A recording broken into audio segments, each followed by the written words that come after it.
I'm sure a lot of you remember this moment. They offered him 50 million and he turned it down. Who gonna turn down 50 million? Now, I've had to turn down $50 million 4 times. 4 times. Just to protect my integrity and that virgin hole I was telling you about. Right. Because P Diddy be wanting the body. And you gotta tell him no. You got to tell him no. Back then they called him bitter, jealous, said he was just mad because he wasn't getting invited to the right rooms. But truth has a way of aging well, and time keeps proving Katt right. And if you still have doubts, listen to someone else who's seen it from the inside. Puffy invited me for weeks, asking me to come and teach him how to, wanted me to be his acting coach for a while. Go there and he's sitting around just looking. I'm like, okay, what's the material you want to work on? He's just looking at me. Then next thing you know, okay, hey, will you help me? I want to hear your music. So I come over there and I play the music, and he's sitting there just looking at me, like waiting. Okay.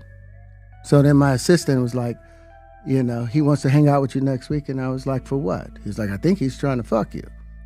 That's what my assistant said. And I was like, oh, okay. Now I get it.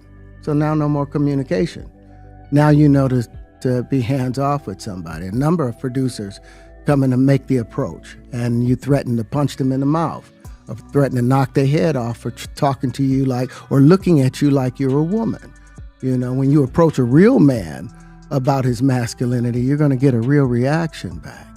You see, the thing about life is this: you can have the money, the fame, the spotlight, but if you don't have the freedom to be yourself, it's all meaningless. Terence said it best: if you give up your manhood out of fear or ambition, you lose something spiritual, something that doesn't come back. And a lot of people in Hollywood are trying to numb that loss every single day.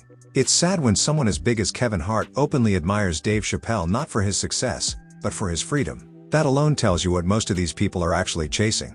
Not more fame, just the chance to breathe. So yeah, they've got the fortune, but they lost their integrity. They have the platform, but not their soul. And in a world where everyone's performing, the real ones stand out. Because what's the point of gaining the world if you lose yourself in the process?